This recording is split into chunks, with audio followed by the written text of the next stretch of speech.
When Clara Gregory first asked me to talk about this, we've been a Jubilee Center for quite a few years because of all the charity and justice work that we do. And when she said, I want you to talk about housing, I said, oh, Clara, it's a sort of a frustrating one. Do I have to talk about that one? And she said, yes, because you're doing something. And I said, okay. So, yes, I've been here like 15 years, and so for 15 years I've been involved in housing because there's a problem. There's a problem. We have 11 acres right out back here, and often there are people in the woods. This is Toms River. People don't think of Toms River as a place where people are in need of housing because it's, tends to be a little more high end. Here's the worst one. I need a place to stay tonight, and I have to say, I'm sorry, I don't have any options for you. I'm going to start crying. Just send those people out. I don't have any options. All right, here, I'll give you $20, or maybe if I have some money in my discretionary fund, I can put you up for one night. Because it's a fortune to put somebody up for one night. Okay, then what? What are they going to do for night two?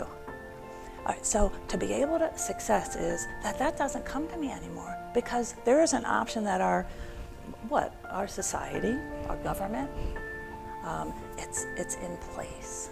We have a place in every county for the homeless. It's a safe place that sort of works a little bit, I imagine it like IHN, like Interfaith Hospitality Network, where yes, you come into it, but then there's a process for moving you out to get you into more permanent housing. So that for the homeless, but for workforce housing, that there are homes that are, apartments, whatever, that are available for people who can't meet the current mortgage rates or rental rates that are in Toms River. So to be able to have housing that is permanently affordable, so that somebody may buy it now, but down the road, if they are moving on, it doesn't come onto the high market. It stays affordable. That people will agree with you 100%. Yes, we need to have good housing, but not here. Don't do it in our town. Don't mess up they think it's going to mess up. So initially, the pushback that you will get is probably negative, but you can't stop. You can't stop. It's too important.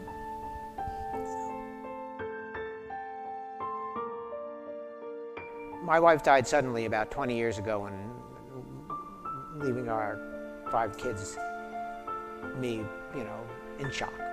And a few weeks after that, I was volunteering to help with the Interfaith Hospitality Network, the people that shelter, the churches that shelter homeless people for a week at a time, homeless families.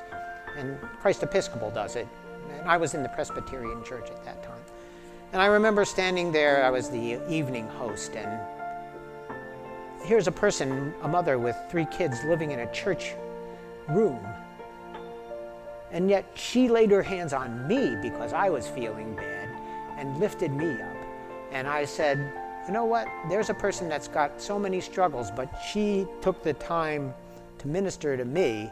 And that's why I always say, at least where homeless people are concerned and housing is concerned, we need to know where each other are so we can benefit from the strengths that they have. Everyone is poor in some way. Economic poverty is easy. We just need to provide people with resources. Poverty in spirit, poverty in hope, poverty in love, poverty in friends, poverty in health. Those are hard, and it takes a person like that person to help us through it. And God, thank God, I was able to have that person touch me in that way. It said a lot about why that person should have a place to stay so that she can help other people in the way she chose to help me.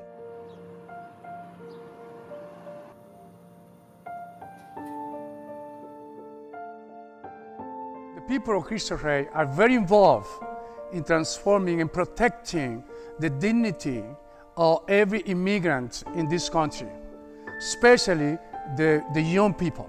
So we have been involved in that situation, and now they are walking from New York to Washington.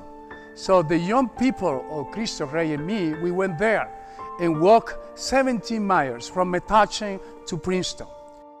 This is the Jesus movement.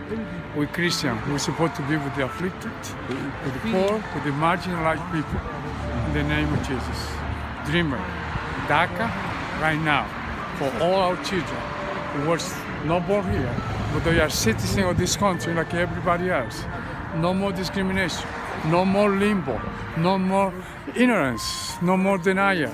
It is about time, right now, to acknowledge and recognize they are USA citizens like everybody else. And we're going to continue helping them until they are recognized like a USA citizen like everybody else. You are not alone. And tell them, don't be afraid. We are here for you.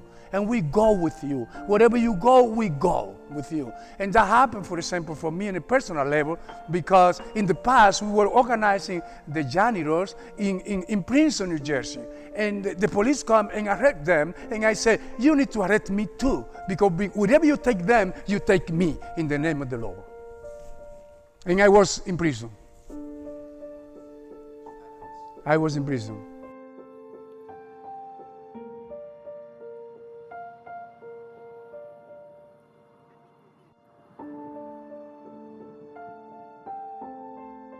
We collaborated with an organization called My Eternal Family and several law enforcement agencies to execute the expungement program here at the cathedral.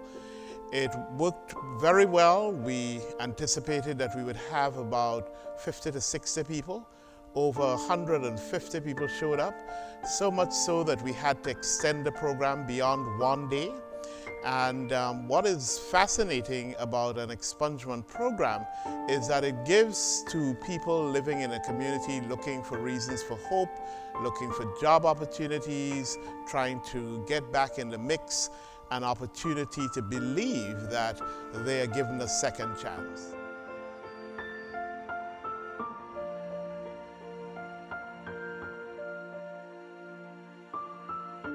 Being a disciple of God doesn't mean that after you leave church, you're done until next Sunday. It means that there's 7 days in a week that you have to get out there and think about what's happening to your brothers and your sisters. And you've got to make a difference. People tell me, you know, they said, you're retired. I said, no, I'm not retired. I'm tired, but I'm not retired. And as long as God gives you breath, you got to try to make a difference. We started something working toward ending violence in Trenton. And we've had some community meetings. We even went out in the community and passed out flyers and talked to people. And we had, I think we had about 60 people at our first meeting. And we had young folks, we had community people, we had people who, parents who lost children in gun violence.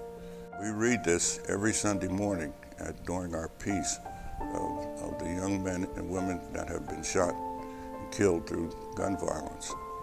Christopher Johnson, Leigh Prage, Marcus Saunders, Robert Power Jr., Mene Glover, Brenda Garcia, Louis Young, Darren Joseph, Nabate Anderson, Kyle Bragg, Tasheen Rasheen Mack, Jermaine Austin, Jerome Thomas, Corone Hazel, Anthony Flowers, Sean Harrell, Rodney Taylor, Tyrone King, Wilma Rutledge, Ronald Parker, and Brian Fisco. That was in 2017.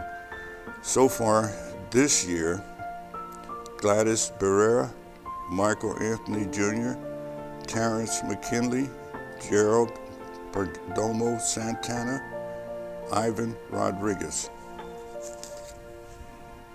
We read these names every Sunday morning during our peace.